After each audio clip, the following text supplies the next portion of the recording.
All right. You can take 2 deep healing breaths with me.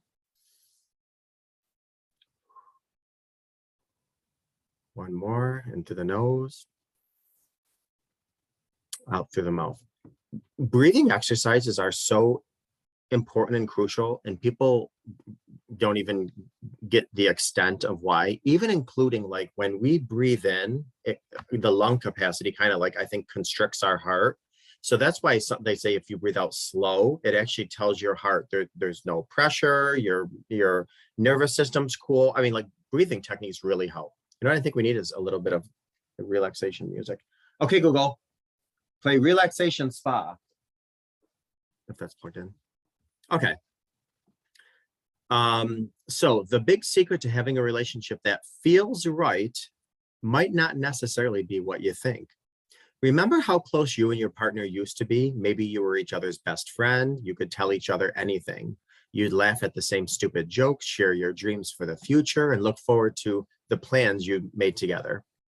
Remember when you couldn't wait to see your partner and tell them about your day? You'd get excited just by them driving up into the driveway, seeing their car pull up into the driveway. Your interactions were a source of positivity and joy in your life. You were free to be yourself without any judgment or criticism. You could tell your partner, your spouse, your significant other about anything without reproach. Your shortcomings were accepted. And with them, with your spouse, with your partner, with your significant other, you were at your best. You were your best self. This means that you chose to be generous, kind, and loving, and you did so because you wanted to, not because you had to. It just came naturally.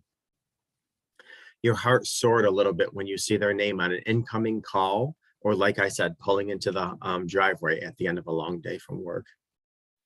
However, now it's different. There's tension, fighting, loneliness. Even when you're in the same room, you feel lonely, disengaged. You're careful with your words, you take more things personally, and you often feel defensive, or they do. You no longer care about how you come across to them. You're in a relationship that feels lonely, even when you and your partner are in the same room. Like you know, it's almost like social media. It brings people far closer, but it brings people closer, farther apart. You don't feel comfortable in your own skin. You don't like who you are when you're around this person. You no longer get a sense of joy from the activities you do together. And there's tension often that permeates each conversation, or a fear of saying the wrong thing that might be misunderstood again, that results in an argument or disagreement, or 2 people walking away huffing and puffing or giving each other the silent treatment. You no longer have a future that you look forward to as a couple. As a matter of fact, you wonder if there even is a future in your relationship. You no longer feel as good as you used to when they were around. Something is definitely missing. Certainly, betrayal decimates and ravishes every part of our mind, body, and soul, and the world around us, without question. But even before D-Day, can we get back to what we had at the very beginning? Even if you're on the verge of a breakup or a divorce or a separation, please know that with determination, motivation, and hard work, there is hope. There is a way back to the closeness and deep love that you had for each other, that bonding, that intimacy, that connection. One of the things you must do is simply make a decision that you want to rekindle your relationship. You want to rekindle your love. Because when a relationship is right, it just feels right.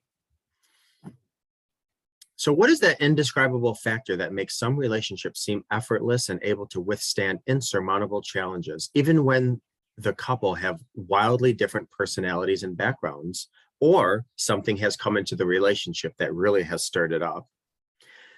If any of what I described applies to your marriage, your relationship, or your current situation, it's highly likely that the critical piece that's missing in your relationship is true intimacy. What is intimacy? Intimacy is into me, see. Intimacy is the ability to be safely vulnerable with your partner and vice versa. When you have intimacy, you feel as if you belong together. When intimacy is missing, it's very difficult to make a relationship feel right. Intimacy is the crazy glue that keeps the relationship together. Through the good bad times and the bad times, intimacy is what holds two people walking hand in hand with a smile on their face. Without real, true intimacy, your relationship can't withstand the challenges we all face with illness, job loss, child rearing, elder care, and so much more.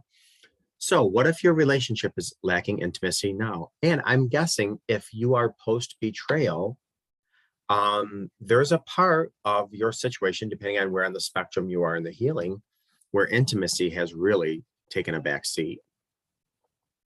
You can try common quote tactics and strategies to help get your relationship back on track as far as intimacy. But unless you're willing to look at how to increase intimacy into your relationship, many of your efforts will probably be in vain.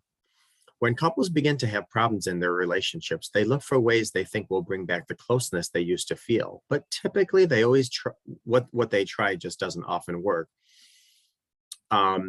For instance, have you tried any of these things? Spending more quote quality time with your partner, or planning romantic getaways or dinners, or walking away when you feel angry or overwhelmed, or refraining from getting into defensive modes when having a disagreement, or bringing up touchy subjects, or splurging on gifts, or doing something nice for your partner. All of these things, and it's really went nowhere or very little. That's because these tactics really don't address or bring back what's really missing, and that is the fundamental root of our safety, our security, which is intimacy. It's not something that you can take for granted. It's not something that's just given. Just because you love one another, it takes a certain process to create and keep real, true intimacy, especially after it's been ravished by betrayal. And again, this is obviously if you guys are working on rebuilding, or if you guys aren't together anymore and you're watching this, this is important to keep alive should you get into another relationship in the future. So to begin the process of bringing intimacy back into your relationship, it consists of a few steps and a few tips and techniques and a few things to implement. Number one, it's very important that you understand yourself. As a wedding officiant, and I've said this before, I can't tell you how many times I'm standing before a young couple and they're exchanging the I do's, having no clue who the I am is. How are you going to give something to someone when you don't know what it is you're giving? Which is why I always say you have to define forgiveness, because so many people like to throw that around. I forgive them. I forgive them. What's your definition of forgiveness? Gee, I don't know. Then what are you giving somebody? You don't know what you're giving them. It's the same thing with ourselves. How can we give each other? How can we give somebody our bodies, our mind, our souls, our future, our desires, our weaknesses, our wants, our you name it, when we don't even know them ourselves? So you must understand yourself. This means you understand your pain, your insecurities, your attachment style, your love language, what makes you happy, what makes you sad. Understanding is knowing who you are and accepting who you are. I say all the time, when it comes from healing from trauma, I do want you to become your 2.0 self. I do want you to become a brand new person. I want you to be that bird who no longer completely relies on the branch to hold you up. I want you to rely on your wings, because when that branch gives out, you don't fall to the ground. You relied on your wings. However, more so than that, and in my opinion, more important than that, I want you to embrace your weaknesses, your insecurities, and love them. Sure, work on them, but love them in the process. Number two, you must understand your partner. Same thing. The more you know about your partner, the better. This includes all that I've mentioned previously. Keep in mind, every few years, we all change as humans. So we're constantly building bridges to one another, and that's critical. I say it all the time. You're not the same person you are today you were 5 years ago. You're not going to be the same person 5 years from now that you are today. We're constantly evolving. We're not even human beings. We're human evolvements. And if you're evolving and your significant other, your spouse, your partner is evolving, you got to constantly build those bridges to one another. You got to renew falling in love, renew that commitment, renew that getting to know that new person as they need to get to know us, the new us. 3, you must be respectful with how you approach your partner and vice versa. You and your partner, or your future partner, if you're not rebuilding right now currently,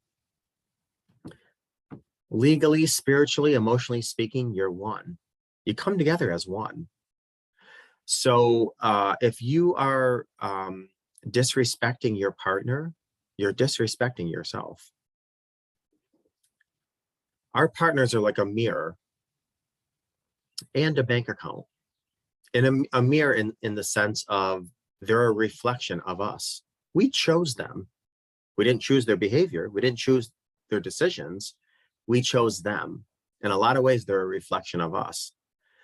And a bank account, in terms of whatever we invest in them, 9 times out of 10, we're going to get out. Now, again, you might be saying, oh no, I invested this, and this, and I got a blank check or I got a bounce check, but when you're working on rebuilding, you're working on intimacy, you are building up those accounts again. And whatever you put into those accounts, I mean, you can't keep going to the bank and making withdrawals without eventually making a deposit. And you just can't keep making, the more you make deposits, the more abundance is going to be there when you go to make a withdrawal. So invest kindness, patience, and forgiveness into your relationship, especially if you're rebuilding, and that's certainly what you're going to get back, what you're going to reap. 4, you must avoid certain communication saboteurs that kill intimacy. If you want to move past betrayal and reintroduce intimacy, you have to make a pledge that you will not only stop bringing up the infidelity act in every conversation, but you'll also remember to stop narrating and your self-talk, because I always say we ruminate, we narrate, and then we marinate. We got to be careful. We have to have decision-based blockage. What does that mean? That means, oh, I'm thinking about my spouse's affair. I'm thinking about my partner's indiscretions. No, Amy, and no Elmo. And I say Amy because a lot of times women like to call the amygdala their Amy. No, Amy, you're not gonna chill out. Or Elmo, I say because a lot of men don't like to say Amy. So because the amygdala is almond shaped, ALMO, I like to refer to it as Elmo. Oh no, Elmo. No. You've had a field day with my mind. You're done. You're done using my mind as a playground. So you got to get your thinking in check, your stinking thinking in check. Anyway, remember again that we need to get our thinking in check and stop the narrating, which goes into the ruminating, which goes into the marinating. Once we get into the marinating, man, we start creating new neural pathways in our mind, which makes it so much difficult to work on. You're the only one in control of how long a thought stays in your mind. You may not be in control of what comes in your mind, but you have all the control on how long it stays in your mind. That said, try and get into the habit of using I statements when implementing the mirror statements into your everyday discussion. So when you're talking to your spouse, instead of you, it's I feel, I see, I sense, I blah, blah, blah. And keep in mind, even with those I statements, they're not fact, they're just feelings. You must create a sacred space so you can feel safe and be vulnerable. This is especially important after betrayal. You must get into a place and space where even if you disagree on certain topics, you can still agree to be respectful to one another. Couples have different opinions on politics, money, religion, and the list goes on. The goal isn't necessarily to have the exact same thoughts on every subject in the world, rather simply to respect one another's beliefs and come to the discussion table with curiosity rather than blame, accusations, and so forth. Both parties must feel completely comfortable discussing any topic, even if you disagree on it, and feel as if their spouse is a safe person to speak with, regardless of the subject matter. Again, you can accomplish this by coming to the discussion table with curiosity, not rigidity. I'll end this class by saying that all relationships need CPR, and that is compassion, praise, respect. That's relationship CPR. Compassion, praise, respect. Number 6, these are ways to introduce intimacy back into your relationship. Hold hands more often. And I'm not just talking about while you're driving or watching a movie under a blanket, snuggling late at night. How about when you're having dinner? And yes, you're like, well, wait a minute, and hey, I'm left-handed and my spouse is right and all this other stuff. So you might have to do some adjustments, but love is a sacrifice. And if that means having to move where you're sitting or eat with your other hand, hey, that might be fun. Hold hands while you're eating.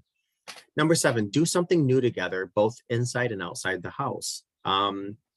And my God, that could be anything. Hey, let's go and pick out 5 different flowers in the yard together. I mean, come on, it takes 15 minutes and it's something new and exciting. Number 8, encourage each other. In every area of our lives, we are put down, backed in a corner, discouraged, mocked, laughed at, ridiculed, pulled away from, you name it. Your spouse, your significant other, your partner should be that safe haven that not only do they go to feel comfort, but they get encouragement from. Number 9, this is probably the last one I'm going to mention, but I wrote this down because I am so committed to the importance of this last one. It's probably the simplest one. But laughing together. I won't even mention laughter as the best medicine and what it does to internally to our body. It's wonderful. But laughing allows us to be vulnerable, and vulnerability creates a space for intimacy. Laughing together, I can't stress it enough. If you really want to fast forward in this area, do something childlike. Do you remember when you were younger and how excited you would get while snowball fighting or playing in the pool or participating in hide and go seek or freeze tag? Why did you stop? You may feel initially foolish doing this with your partner, your spouse, with your family, but nothing will bring that intense laughter and bonding like a good game of hide and go seek with your significant other. So anyways, again, I'm going to end this class, but if you're watching this and you're not ready or feel safe or can't even attempt to do some of these things, then create what you know as a bridge and tell yourself, I might not be ready now to encourage my spouse or hold their hand or play tag with them, but I'm looking very forward to the day I am comfortable enough to do that.